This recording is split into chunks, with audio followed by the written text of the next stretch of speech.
Eberstadt. I hold the Panula Chair in Christian Culture here at the Catholic Information Center, and tonight is my very first in real life appearance here, and I couldn't be more delighted about that or more delighted for this occasion, which is celebrating and learning about the latest book by our friend Austin Ruse called Under Siege: No Finer Time to Be a Faithful Catholic. Austin Ruse is the longtime president of CFAM, the Center of Family and Human Rights, a New York and Washington, D.C. based research institute that has played a central role in blocking a global right to abortion at the United Nations. Austin is a bi-weekly columnist at Crisis Magazine, a founding columnist at the Catholic Thing, co-founder of the National Catholic Prayer Breakfast, and a member of, and a Knight of Malta, a Knight of the Holy Sepulchre, and a member of the Sons of the American Revolution. He is the author of 3 previous books. He lives in Northern Virginia with his wife Kathy, who's with us tonight, and their daughters Lucy and Gigi. So that is the official introduction to Austin Ruse. Now let me offer one that's a little more unplugged. 7 years ago, at exactly this time of year, Professor Robert George of Princeton gave a speech to the 10th annual National Catholic Prayer Breakfast. It took many listeners by surprise. Its theme, in his opening words, was that, quote, "The days of socially acceptable Christianity are over. The days of comfortable Christianity are past." There are exceptions, of course, as Professor George also noted. He said, quote, "A tame Christian, a Christian who is ashamed of the gospel, or who is willing to act publicly as if he or she were ashamed, is still socially acceptable. But a Christian who makes it clear that he or she is not ashamed must be prepared for many risks and sacrifices." Unquote. 7 years later, those words no longer sound as shocking as they did. During those 7 years, a series of events leading to today's cancel culture made plenty of believers aware of the new threats to religious liberty, or of the reasons why some now speak of a Benedict option, and of other sea changes suggesting that American Christians are now, as Archbishop Chaput put it, strangers in a strange land. But even before the awakening, bold friend was already delivering spirited, unafraid witness to the current age wherever he could, in the pages of magazines like Crisis and the Catholic Thing, and above all in the modern Ephesus known as the United Nations. That bold friend is Austin Ruse. Now, Austin and Kathy are longstanding personal pals of ours, and my inbox in particular is an embarrassing treasure trove of mitzvahs by both of them, stretching back over many years. They've introduced me to many people of note, including in the church. They've helped with my research. They've sent speaking opportunities my way. And in an episode that he has probably forgotten, Austin once spent the better part of a morning talking me off a figurative ledge when one particular essay that I had written brought serious negative attention from the so-called adult, so-called film, so-called industry. Writer Norman Podhoretz once coined the phrase foul weather friend to describe Norman Mailer, who was only there when the chips were down. But I'm here to report that Austin Ruse is an all-weather friend. He is right there in good times, in wretched times, and in times when the eyes of the world are frowning down so fiercely that you wonder why you ever invited such calumny. But Austin never wonders. His eyes are on the eternal prize. Austin brings to his friendship with the truth the same unbidden loyalty and that graces his friendships with mere mortals. Austin has enemies for the only reason one should ever have enemies, because he stands fearlessly and unapologetically on the right side of Catholic teaching, and he does not care who objects. He's been taking risks and making sacrifices on behalf of Christianity for years, years during which many of our fellow believers cut corners and made deals and hoped that the angel of social death would pass over them. Those kinds of Christians especially have much to learn from Austin, and if you know any, you must make them a gift of his new book, because it might just shock some people into orthodoxy. As many people might not know, the pre-Catholic Austin was one of the cool kids, hanging around Rolling Stone magazine and other trendy haunts, enjoying expense accounts, sharing drinks in all the toniest places, reveling in New York City and other hot spots as only the young and unfettered can. But then he found the coolest place of all, and he's been leading people to it with every iota of his being ever since. Austin is underestimated by his friends and adversaries alike. Well, we shall try to give this joyous, big-hearted leader of others just a little of his due tonight.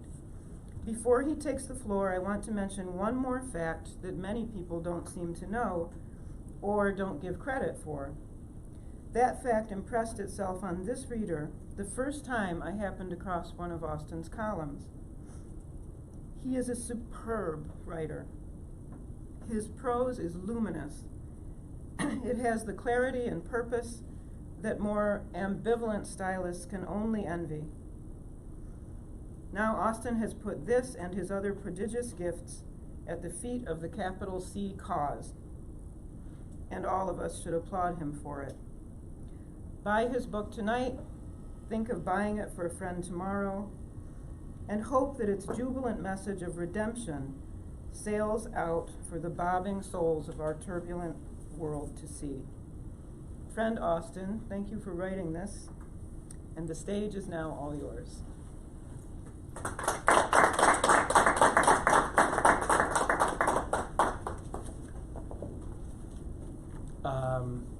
I kind of wish I had all of that money that I spent in New York City back.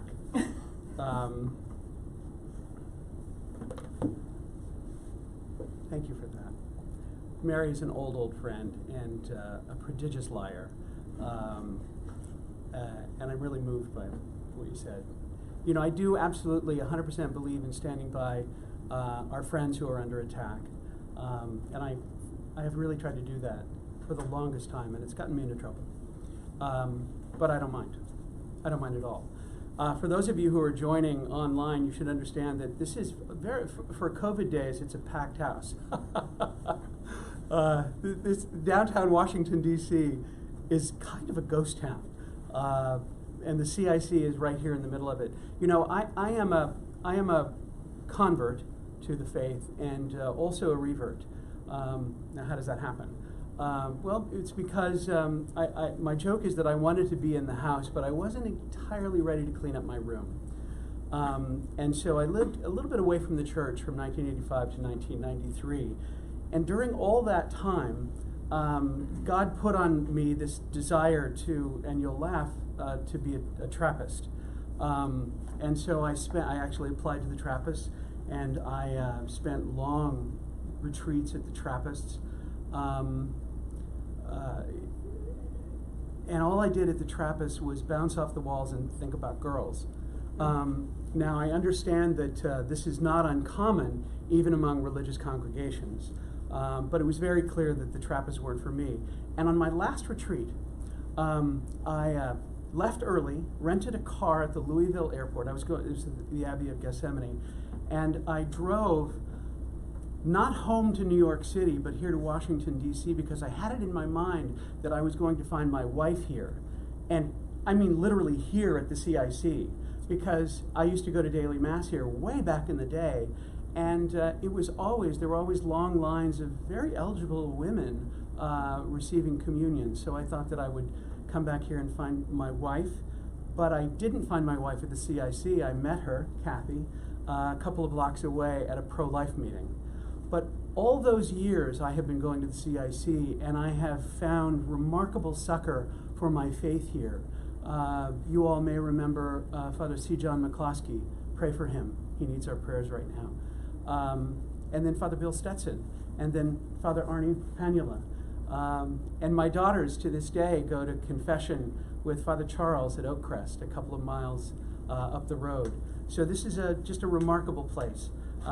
So I'm grateful to the CIC for hosting, I think this is my third book event. So I'm very, very grateful. So here's what I want to talk about. I want to talk about No Finer Time to Be a Faithful Catholic. Everybody knows there's a war going on in this country, a war on the church, a war on religious believers, a war for souls, our individual souls, and the soul of our country. Our forefathers, mine among them, fought to guarantee a place where all religions were welcome.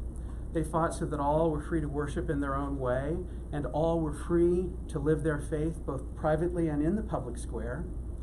This fact of radical equality did not come from the state, but existed prior to the state. It is a right that comes from God that is supposed to be protected by the state. All of us in this room and listening online grew up believing we lived in a pluralistic society where Catholic, Protestant, Jew, believer, non-believer stood equal before each other and equal before the state. It has not always been easy for that proposition. Nonetheless, this is what we believed, and this is what we practiced. Recent events have shown that this notion is practically quaint. Not content with banning prayer in school, not content with chasing believers off of public land, religious believers are now hounded by the state in their personal and professional lives. Religious believers are hounded out of jobs, hounded out of public ministries, and even religious apostolates for not agreeing with the state. If the state gets its way, religious believers will be fined by the state.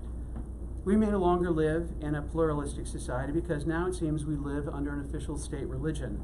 This official religion does not allow pluralistic disagreement, where each of us is free to go our own way. This official state religion pushes upon us a new God, a jealous God, an angry God who insists that that our children take their pills, read and recite their sexual propaganda, and that we should joyfully accept all of their new dogmas and reach into our pockets and pay for it. Now, you may think, in what I'm saying here and also in the book, that my message is bleak, that we should despair, perhaps retreat behind gated faith communities, and hold on desperately to the few morsels of religious practice that are left to us, that all that is left to us is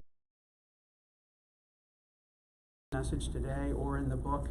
In fact, I say this is the time for rejoicing, as joyous a time as any time in the life of the church.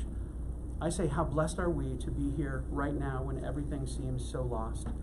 How blessed are we to be called by Him to defend His creation right here. Catholics who have ever. Let's look briefly at the battle today. The first part of the book is a very dark look, and I'm just going to take a little glimpse of it right here. There's a quote that I love from T.S. Eliot. I am Lazarus, come from the dead, come back to tell you all. I shall tell you all.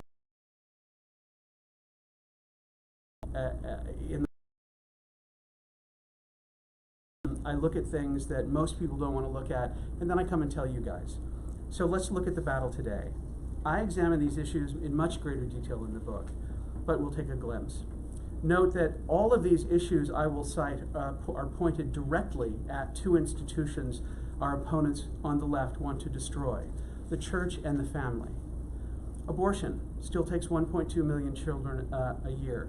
Pornography brings in $10 billion a year and along the way destroys souls and families and children. I write in the book about a company called MindGeek. I suspect that nobody here has ever heard of MindGeek unless I told you. MindGeek are the guys that invented online pornography in a way that you can stream it on your iPhone. The children can stream it on their iPhone. Three guys from Canada who were inspired by YouTube and decided to give us free pornography, which is what MindGeek does. MindGeek's family of websites now has more traffic than Facebook, more traffic than Amazon. And these are the guys that did it, and I talk about it in much greater detail in the book about who these guys are and what they have done. 70% of black children are born into homes without fathers. 50% of white children are born into families without fathers. Mary has written powerfully about the effect these facts have had upon modern-day politics. I highly recommend her latest book, Primal Scream. Divorce destroys upwards of half of the marriages formed in the United States. As Mary's wonderful, talented husband, Nick Eberstadt, has written, significant portions of the world's young women have decided that they're never going to get married. Church.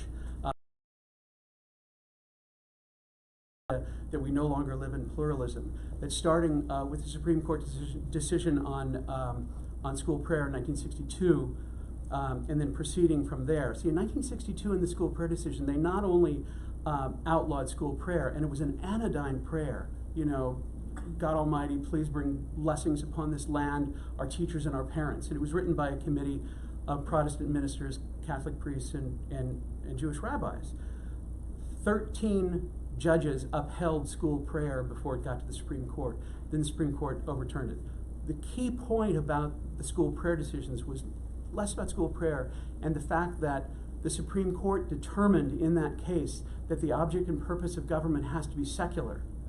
There was a long-term debate in this country between what some call the providentialists and the other side being the secularists. And the debate is, who are we as a people, and what role does religion play in the public square? The Supreme Court put a thumb on the scale in 1962 and determined that the object and purpose of government has to be secular and therefore without God.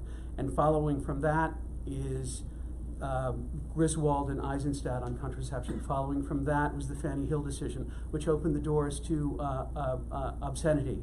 Following that, of course, was Roe v. Wade, then the sodomy decisions, and then Obergefell. And all of this cascades down from the Supreme Court through the Department of Justice, Department of Education, all the way down to the local grade school a mile from where I live, where little children are taught this dogma that sex is assigned at birth and that boys can become girls. This is a new faith. This is a new established church, and I argue that. Moving on. Catholic charities in both Massachusetts and Illinois were forced out of the adoption business because of the objection to the Catholic objection to handing children. Photographer to the bakers in Colorado, and they're still going after the bakers in Colorado. Now on transgender grounds. Quite simply, there is, and it's not just the very believers,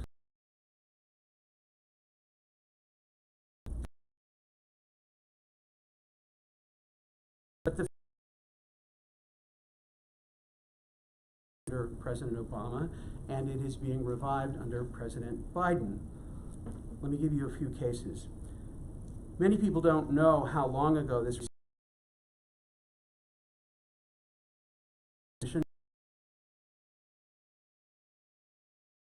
private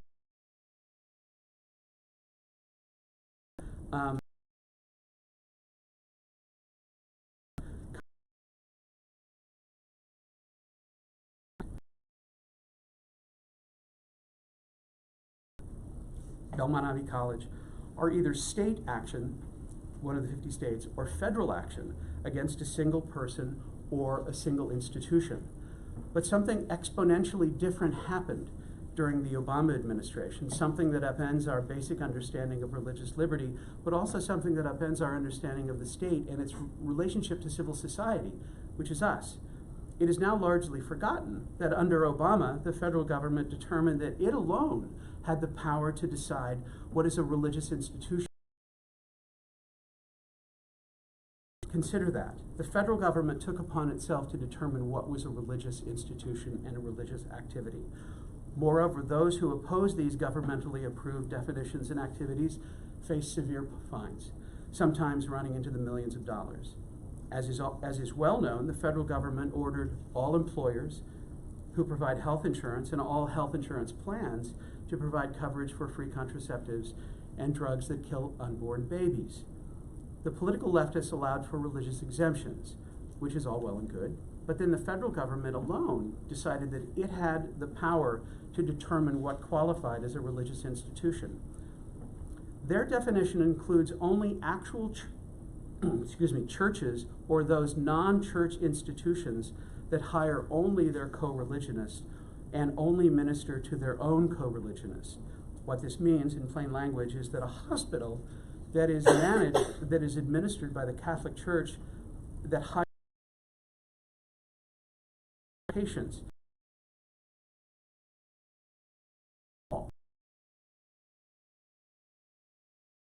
considered a religious institution by the federal government. Our friend Professor Carter Snead of Notre Dame has said at the time, this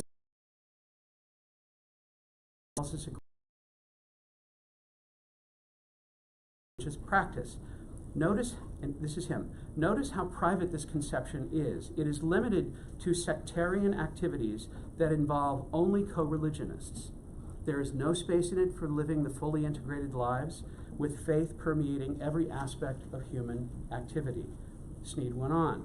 But being and acting in the world as a witness and servant to others, all others, regardless of their beliefs, circumstances, or station in life, is an indispensable aspect of many faiths. He quoted William Cardinal Keeler, who once said, and I love this, Catholics don't educate poor students in the inner city of Baltimore because they are Catholic. We educate them because what is Catholic and what is not. It is really none of their business. It says so in the Constitution. Think of the Establishment Clause and the Freedom of Religion Clause. So it is clear who and what is the real target here. Writer William Gavin said that the radical left in every country where it has gained power ever since the French Revolution has wanted to dismantle, destroy, marginalize, make impotent the Roman Catholic Church.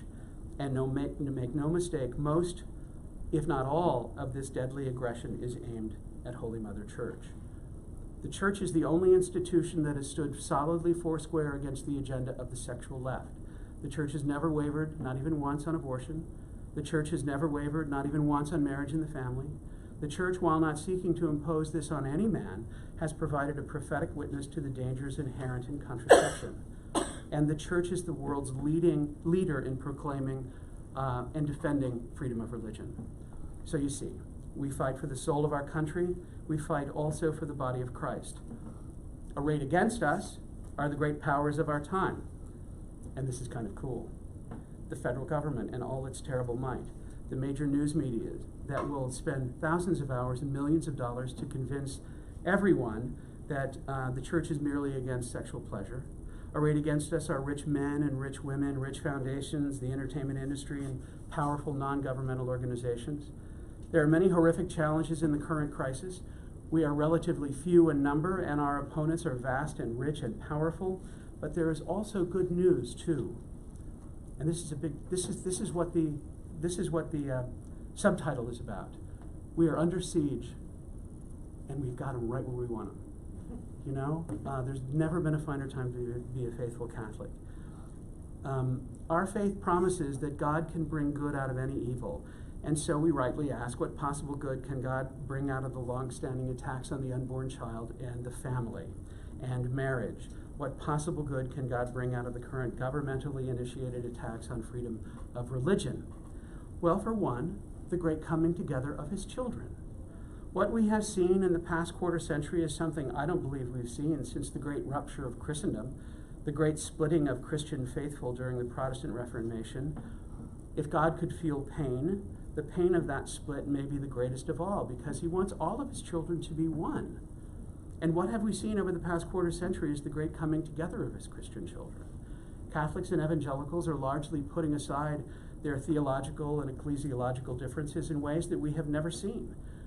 We are putting together our differences and banding together to fight back against the new state religion, against the new state God.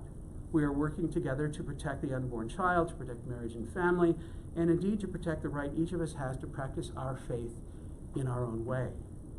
In my own pro-life and pro-family work at the UN, I work extremely closely, not just with evangelicals and other faiths, too, Muslims, Mormons, because we see a greater danger to ourselves than we see coming from each other. We see a war against God's creation, and all of God's children must band together to protect it. What we all have in common, I will point out, is that we are all strong believers. I find that I have more in common with a hard-nosed Calvinist than I do with a dissenting Catholic. I am proud to work with those who believe I am not only theologically wrong, but damnably wrong, and I would have it no other way. I can count on a strong believer, even one who believes differently than I do.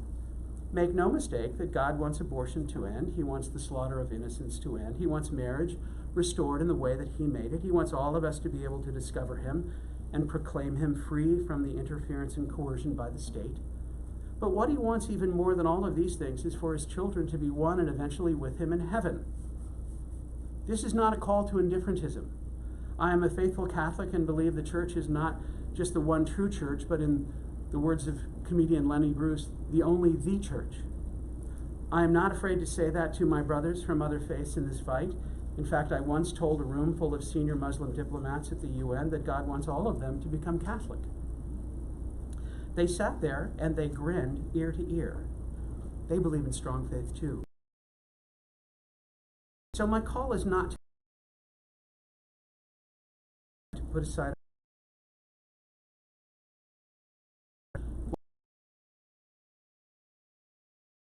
communism. On common projects is friendships grow, love grows, and I will also point out that it results in very strong conversions from our evangelical brothers and sisters because they see Holy Mother Church and the Magisterium rock solid and never changing. What we see also in this grand alliance of Catholics and evangelicals is something quite interesting. We see evangelicals coming to understand our natural law philosophy. No longer do evangelicals rely exclusively on Scripture to make their case. They are becoming more conversant and articulate in the unique Catholic way of philosophy and public argumentation. But we're also seeing that Catholics are becoming more courageous in expressing our faith in overtly religious terms. We are more courageous in citing Scripture and in publicly proclaiming our faith. One of the great blessings of this land is that we have remained as religious as we are. We look at Europe and we see a largely dying faith. There's pockets here and there. Even taking into account our current problems in this country, here there is a more robust faith. I believe we as Catholics owe a great debt of gratitude to our evangelical brothers and sisters for proclaiming the faith bravely in the public square, on television, and on the street corner. In the late 80s, when I was converting, and it began in college and proceeded here in Washington, D.C., I used to have my lunch in Farragut Square, and I used to watch one of these evangelical preachers who would stand there and preach the gospel and take on all comers. And he was one of my inspirations to join the church. I don't think he intended for me to join the Catholic Church, but anyway, that's what happened. The other quite amazing thing that has happened in the past few years is the great awakening of our Catholic bishops. And I ask you to follow me on this argument for a moment. Follow this. When John Kerry, a dissenting Catholic, ran for president, I asked papal biographer George Weigel how many bishops could be counted on to publicly criticize John Kerry and his dissents from the faith. And Weigel said 35. He was right on the money. A few years passed, and President Obama was invited to speak at Notre Dame and to receive an honorary degree. Those 35 bishops who stood up and complained had grown to 80. I think it was something of a watershed at the time.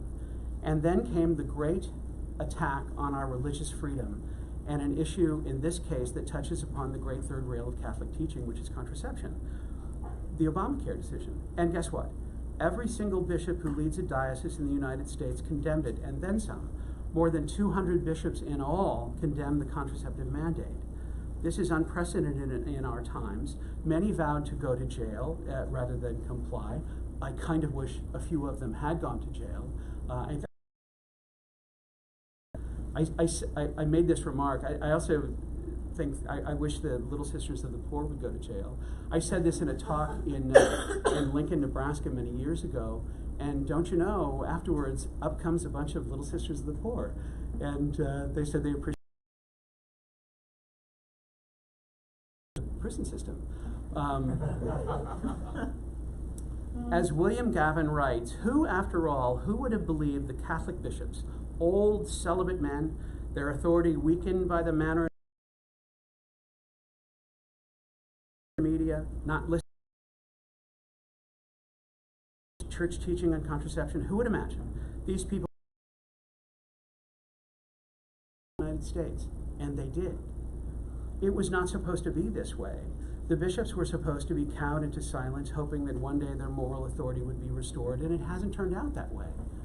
I'm sure we wish that they would be more vocal on a whole host of issues, but they haven't caved on the things that we care about the most. These and other issues in society and the church cause many of us to suffer from what I consider to be distractions, certain dispositions of personality that people internalize and therefore avoid what they're supposed to be doing these days. One of them is nostalgia. Some may long to have lived in another time of the world and through the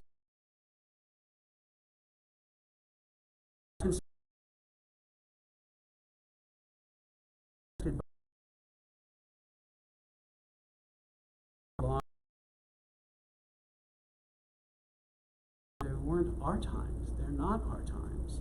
I say this. Now is the time to be a faithful Catholic. There never was a finer time. It is the time that God called us to. He called us on danger. Looking at all the troubles around us, looking at all the powers arrayed against us, looking at our small numbers, one is tempted to emulate Lot's wife, who stared so intently at the evil around her that she was frozen, unable to move, turned to salt. We may be so tempted to look intently at these vast problems of our world and of our church and decide to pull the covers over our heads, not to get out of bed except to work, to shop, to watch TV, play video games, play golf.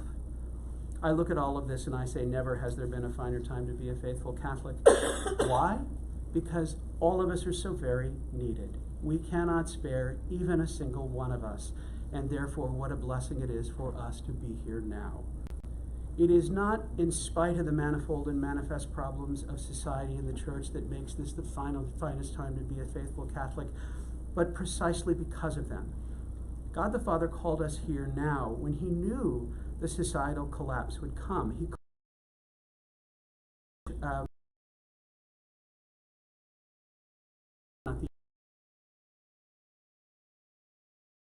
He called the like. It is involved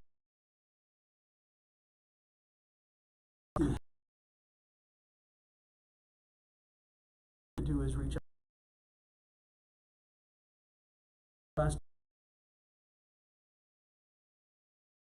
John Newhouse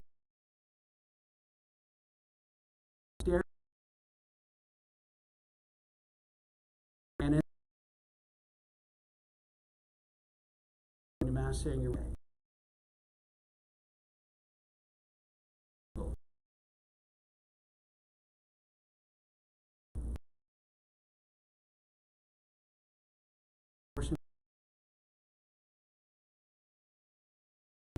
On defensive marriage and on women in sports. There is so much to be done and there are so few of us. But our models for this are all around us because we have also lived in a time of great saints and spiritual giants. There is no need to long for previous times when saints walked the globe. We live there now. An image flashed across the internet a few days ago. An old man retired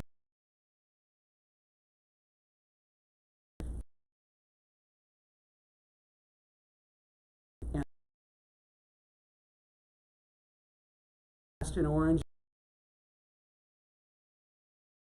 a long knife.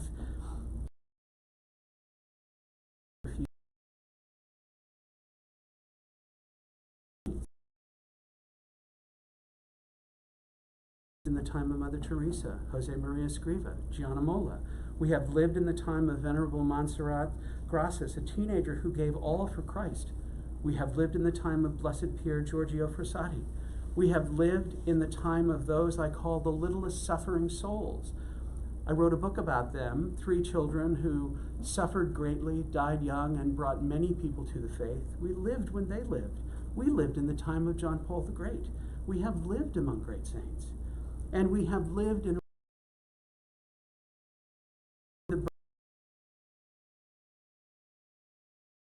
they are bristling with growth. We see new Orthodox and fully habited religious congregations, the Sisters of Life, the Nashville Dominicans, the Franciscan Friars of the Renewal, the Fraternity of St. Peter, the Institute of Christ the King Sovereign Priest, our friends from TFP, thank you for being here. We love you guys. We see new and vibrant Catholic colleges, high schools, and even grade schools. We see new Catholic newspapers and magazines and websites sprouting like mushrooms.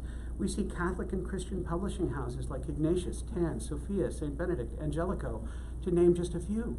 When I was converting in the late 80s, I didn't know what to read, and none of my Catholic friends could tell me what to read because they were so poorly catechized, and I didn't know where to go. I discovered Ignatius Press. Thank God for Father Facio and what they have done. But now there's so much more. There's an abundance of Catholic publishing. And if we look at the past few years in the church, I think we can see things that previous ages would look at with envy, and certainly our descendants will look back with envy. Indeed, seen all together and with the right eyes, these past few years are enough to take the breath away of faithful Catholics. I suggest that we have not seen anything like what has happened in these past few years. What I will describe is a world obsessed with the Catholic Church, obsessed with an institution like no other. The world, quite simply, cannot get enough of us. I will begin with the moment of great humiliation, that horrible time in 2002, the time that Father Newhouse called suffering related to sexually aberrant priests.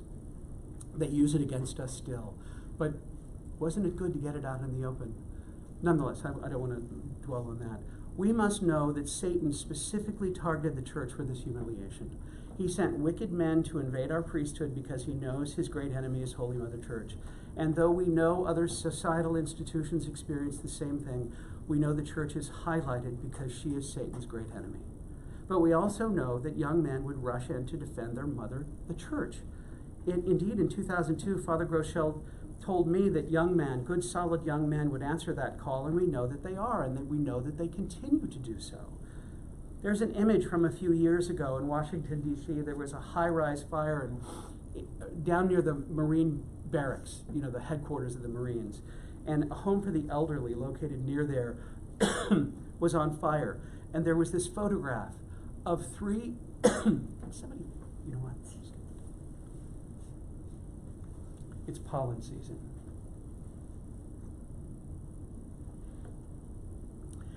And there was an image of three young Marines running full tilt into that building. It was an amazing photograph. They did not hesitate. They sprinted toward the danger. And this is the image we have of young men answering the call of the priesthood at that time and still. Young men will always respond to the distress call of their mother. But even then, in 2002, I'm like Hillary Clinton up here. In the very shadow of that scandal, the Holy Spirit was working. For within a year of those awful events of the Long Lent, what did we see? Do you remember? Do you remember? We saw the release of Mel Gibson's Passion of the Christ. And I ask you, don't forget what an event that movie was. Has it already faded from memory? I was in a New York hotel room on that was talking about it. Every single talking head and newsman was talking about not just the movie, but the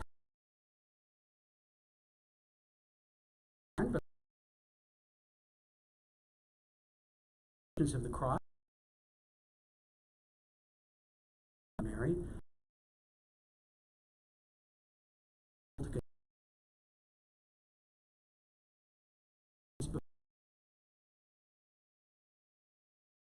and even went to prison for it.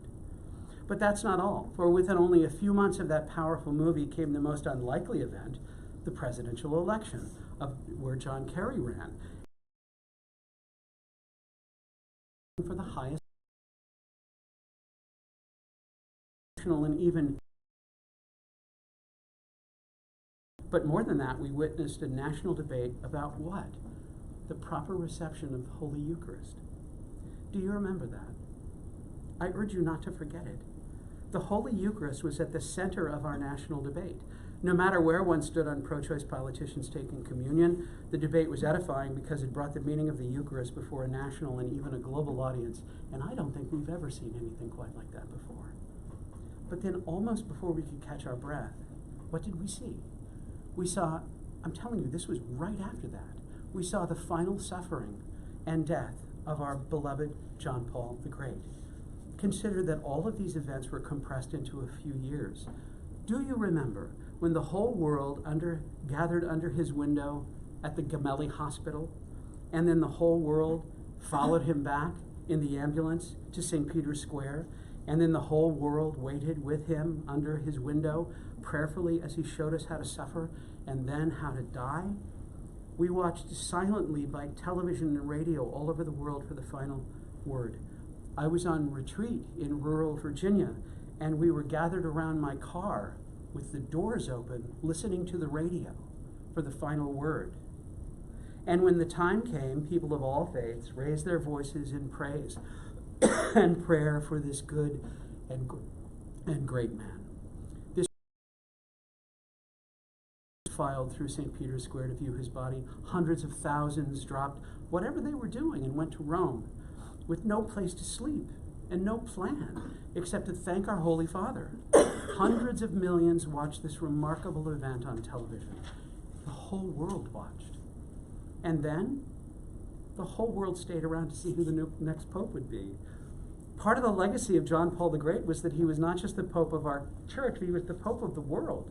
And did any of you notice that even our evangelical friends felt they had a stake in who the new pope would be? And when the white smoke rose and the bells rang, a few 100,000 ran to the square, and hundreds of millions ran to their television sets when it was announced, Habemus Papam, we have a pope. And the world, most of the world anyway, celebrated together.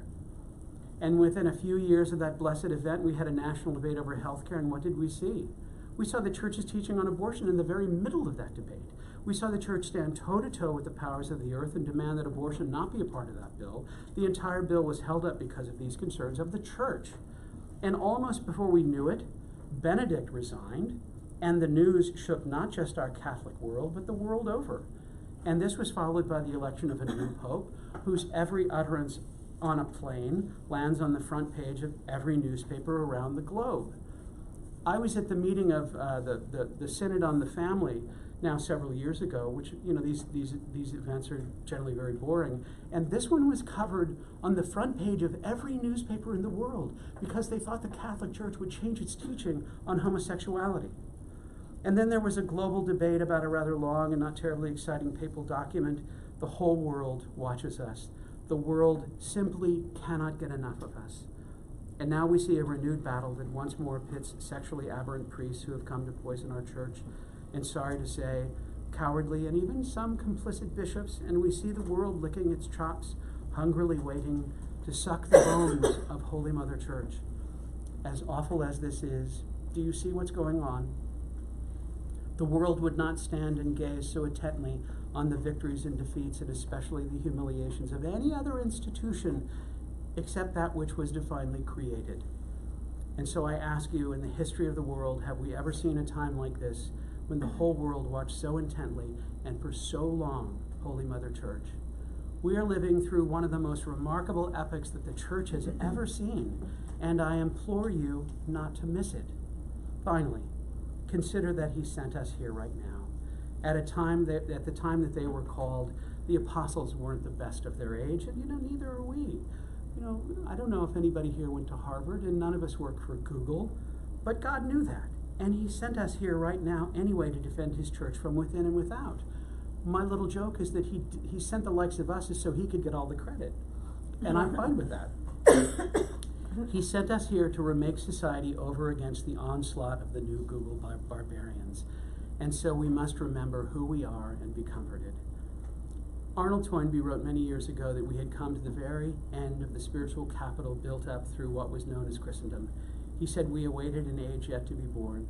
John Paul the Great said this new century would be a great Christian century, a great springtime of the faith, hinting at glorious seasons to come. and this is the new age waiting to be born.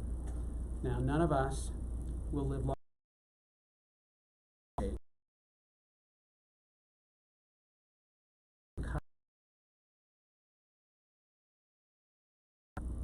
Recall how I began this talk about how some in our time suffer from nostalgia for better times, simpler times, perhaps more successful times in the church. But I say this is what will happen.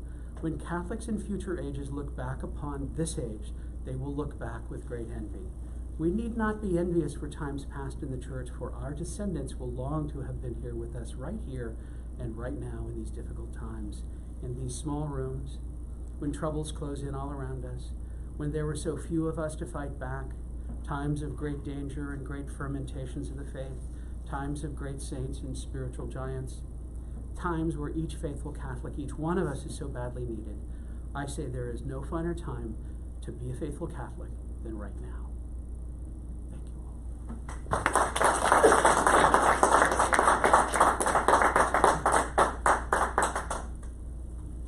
I stole your water. It's okay. Thank you, Austin.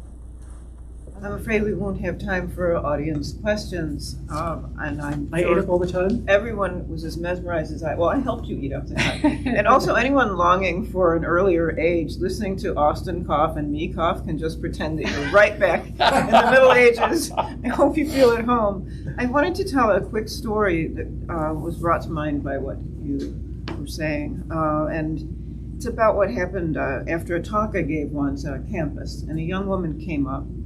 And she really wanted to tell me her story. And she said she had converted to the Catholic Church from a secular background. And I said, well, what did it? Was it art? Was it theology? Was it the Bible? Was it, I named all the treasures of the patrimony of the church. And she said, no, it was none of those things. She said, when I was in high school, my best friend was from a big Catholic family. And I found myself more and more unable to stay away from her house. And I didn't know what it was. All I knew was that I wanted what they had. And that, to me, is consonant with your message, because the family that she wanted to emulate and join was, of course, created out of fidelity to church teaching. And that's just one small example of what so many people are missing in a world where they haven't seen that up close. So our witnesses, as well as our martyrs, will be important. Yeah. Good. I love that story. And I wanted to ask also, did you write the book with any particular audience in mind? Are you writing it to buck up fellow Catholics? Are you writing it to challenge dissenting Catholics? Are you writing it for people outside the church? Is it all of the above? My audience, I think, has always been the choir. My view is that, thoughtful people like you can convince people who may be against us, but I consider myself a little bit of a roughneck. I wrote a column about this for Crisis Magazine called The Thoughtfuls and the Roughnecks, and you're a thoughtful and I'm a roughneck. So what I seek to do is to get the choir to stand up, because if we could get the choir to act, my lovely wife, went down to the Fairfax County School Board to fight the transgender policy, and they could never get, 10 or 20 people out of one of the largest school districts in the country. So, and there was a meeting where a priest went with. So my work is to get the choir to stand up and do something. Yeah. If I might ask a question, because you and Kathy are enthusiasm for the future when it comes to, say, the classical academies, when it comes to vibrant Catholic schools, all of these organizations on campus that didn't exist when you and I were in college. Focus, yeah. Focused mystic circles, etc. What's going to happen in a world where everyone who loves the church, wants to bring up their children in the church, goes to those institutions, and there's no one left in the public school world to defend against this new religion, as you correctly put it, that's grounded in orthodoxy about the sexual revolution? What, as Catholics, should we be doing about those left behind kids? Boy, that is a really good question. I almost think that it's lifeboat time. I mean, I don't preach the Benedict option. That in the early days of writing about the Benedict option, Rod literally was saying we should set up a village around Clear Creek Abbey in Oklahoma and live there and like build a village. He changed that over time, but I feel it's like I think that Kathy and I've talked about this a lot. Mary Hassan wrote a book about it, get out of public schools now, especially for kids, for young ones. I think they have to get out of the public schools. Now with regard to colleges and universities, man, if they're firmly grounded in the faith, I think that they would have a chance there. But my wife, Kathy, puts it this way: should we send our children to schools where they will spend 4 years in a defensive crouch, rather than learning more about their faith, making contacts among other faith communities? I feel for those who are left behind. But I converted at the University of Missouri. Began my conversion at the University of Missouri, and it began with the offhand comment of a professor who denigrated religion. And I thought, who are you, you snot-nosed kid, to criticize the thing that has occupied the greatest minds of all time? That was the beginning of my conversion. So there is the Holy Spirit. There is focus. Focus is how many college campuses? Over 100. So I think that all of these initiatives on college campuses will absolutely have an effect. But for a lot of people, they need to send their kids to the University of Dallas and Benedictine and Belmont Abbey. Yeah. I think maybe another piece of this is hoping for a new generation of Catholic philanthropists who can supply scholarships to the faithful Catholic colleges and maybe get some of these kids out of the system that they've been in for 18 years just by virtue of that. Yeah. Kathy's on the board of Ave Maria Law School, and we're huge fans of Tom Monahan, always have been. But I kind of wish he hadn't given all his money away. I kind of wish that he had kept making lots and lots of money to give to good organizations and Catholics and Catholic universities and colleges. So yeah, we do need a whole new generation of Catholic philanthropists, without a doubt. Thank you. It looks as if we are about to wrap up. One more question. One more question. Do you have a question? Let me ask you a question. Oh, no. I have written, I think I've mentioned Mary in 3 of my 4 books. I'm an immense fan of Mary's. And I wrote a review of your How We Lost God. What was the title of that? How the West Really Lost God. And you said at the end of that, and this was a nit that I picked in my column in Crisis, that you had hoped for the day when the sensible left would voluntarily give up persecuting those that they disagree with. It's gotten worse since that time. Would you revisit your thought that they would eventually give it up on their own? Yeah, I think I understand better why they don't, and it goes back to something you said tonight. We are up against a full-blown religion that it doesn't go by that name, but it has a theology that's grounded in the sexual revolution. We see this religion on display whenever there is a decision at the Supreme Court about abortion that goes the way of the pro-choice movement. These women dance in the streets. Yeah. They're intoxicated. Yeah. And there are other things about this religion that mimic Christianity as well, the equivalent of secular saints like Margaret Sanger, Margaret Mead. It doesn't matter how many times these people are exposed. And you've written beautifully about that, by the way.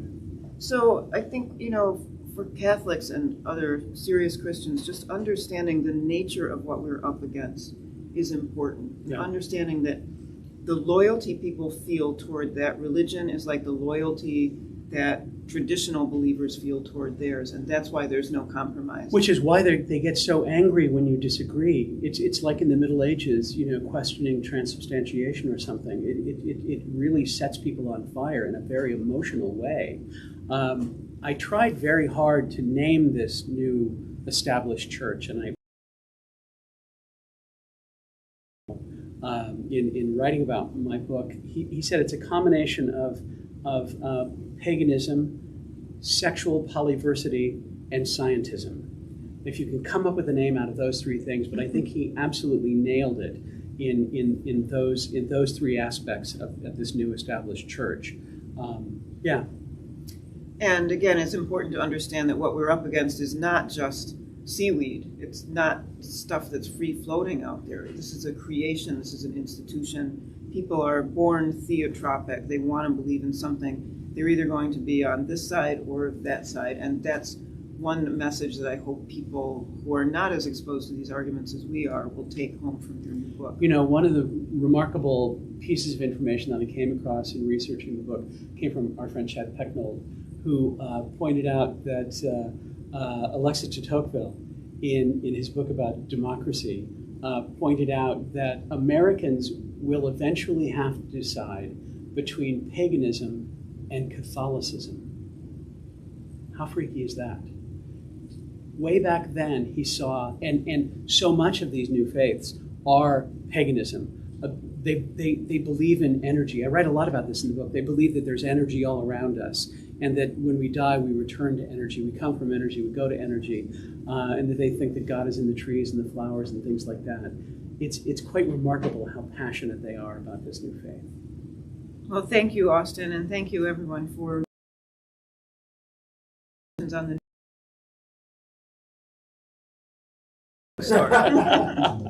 Thank you so much.